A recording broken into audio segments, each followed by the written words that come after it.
दोस्तों स्वागत है आप सभी का। इस वीडियो में जानेंगे 5 राज्यों का विधानसभा चुनाव सर्वे।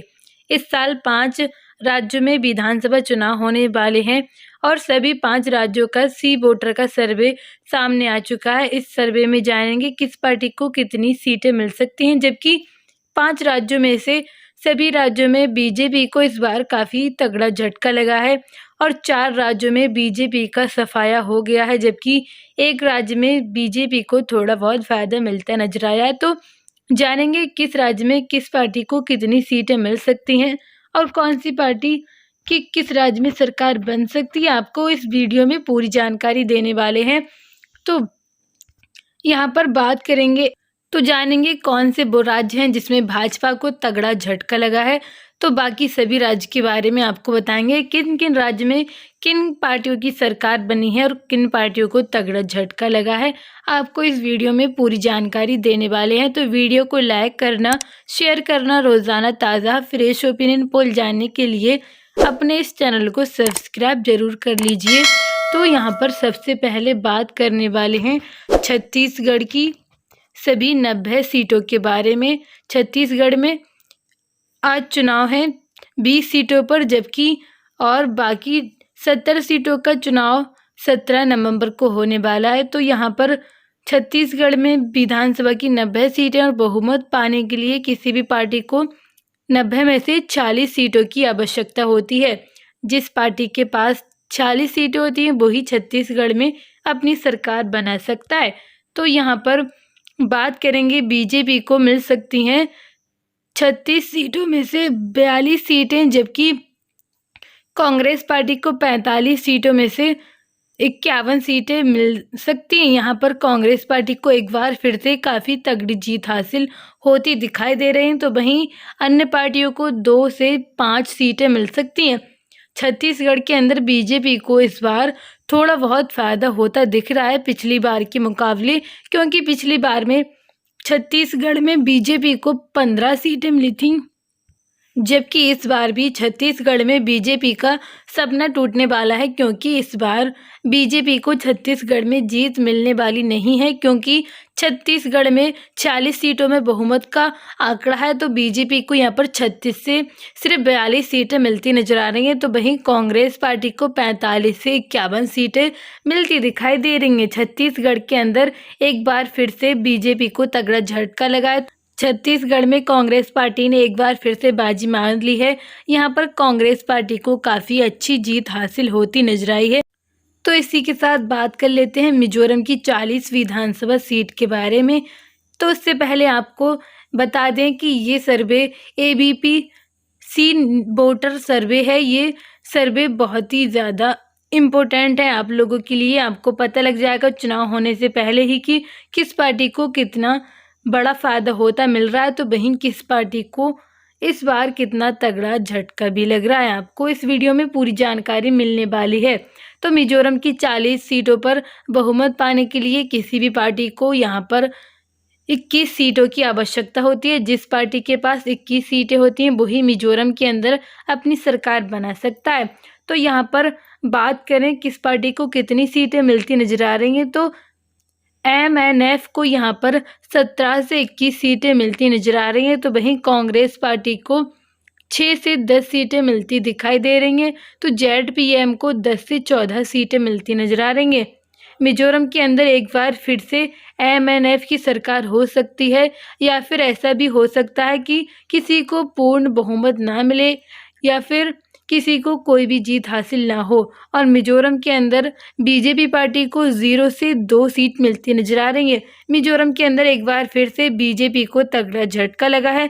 बीजेपी को यहाँ पर काफ़ी तगड़ा झटका लगने के साथ इसका फिर से चकनाचूर हो गया है बीजेपी का मिजोरम के अंदर सरकार बनाने का सपना। तो बात कर लेते हैं इसी के साथ तेलंगाना की 119 विधानसभा सीट के बारे में। यहाँ पर किसी भी पार्टी को बहुमत पाने के लिए 6 सीटों की आवश्यकता होती है। जिस पार्टी के पास 6 सीटें होती है वही तेलंगाना में अपनी सरकार बना सकता है। तो तेलंगाना में बात करें कब चुनाव है तो उसके बारे में आपको बताते हैं।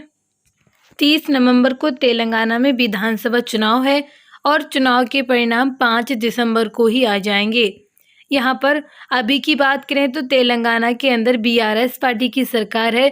बीआरएस पार्टी के पास 88 सीटें हैं, जो बहुमत से काफ़ी ज़्यादा हैं। पिछली बार यानी कि मौजूदा सरकार में बीआरएस पार्टी को काफ़ी बम्पर जीत हासिल हुई थी 88 सीटों को पाकर। तो देखना ये है कि इस बार किस पार्टी की तेलंगाना में सरकार बनने जा रही है।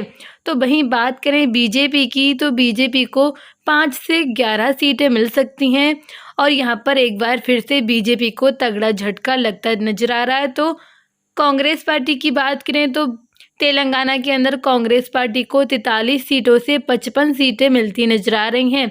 तो वहीं बीआरएस पार्टी को 49 सीटों से 61 सीटें मिलती दिखाई दे रही हैं।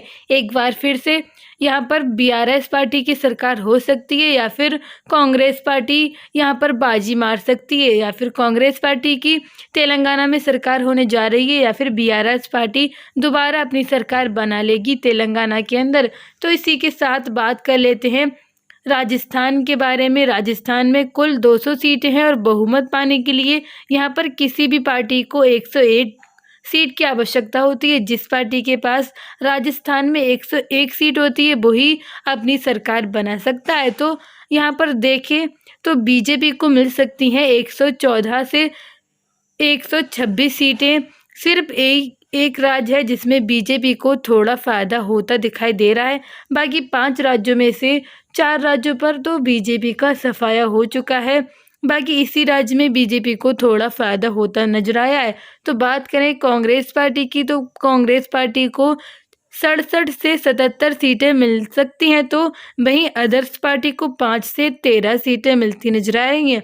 राजस्थान के अंदर इस बार बीजेपी को जीत होती हासिल दिखाई दे रही है। इस बार राजस्थान में बीजेपी को काफ़ी तगड़ा फ़ायदा होता मिल रहा है। तो बाकी 4 राज्यों में बीजेपी को तगड़ा झटका भी लगा है। इसी के साथ बात कर लेते हैं अगले राज्य के बारे में। यह है मध्य प्रदेश। यहाँ पर इन 5 राज्यों में से सबसे ज़्यादा यहाँ पर विधानसभा की सीट है। यहाँ पर कुल विधानसभा की सीट 230 है और बहुमत पाने के लिए किसी भी पार्टी को 116 सीट की आवश्यकता होती है।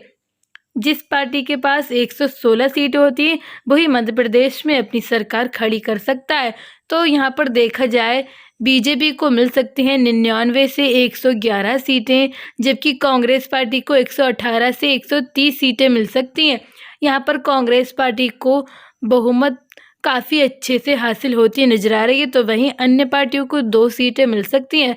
मध्य प्रदेश में इस बार कांग्रेस पार्टी को काफ़ी बम्पर जीत हासिल होती नजर आ रही है। तो यहाँ पर बीजेपी पार्टी को काफ़ी तगड़ा झटका लग रहा है। इस बार मध्य प्रदेश में बीजेपी काफ़ी बुरी तरह से हारती नजर आ रही है। तो वहीं कांग्रेस पार्टी को काफ़ी अच्छी जीत हासिल होती नजर आ रही है। तो दोस्तों, आप लोगों को क्या लगता है किन किन राज्य में कौन सी पार्टी अपनी सरकार बनाने जा रही है? नीचे कमेंट सेक्शन में आप अपनी राय जरूर दें और वीडियो को लाइक करें, शेयर करें। रोज़ाना ताज़ा फ्रेश ओपिनियन पोल जानने के लिए चैनल को सब्सक्राइब जरूर कर लें। Thank you so much.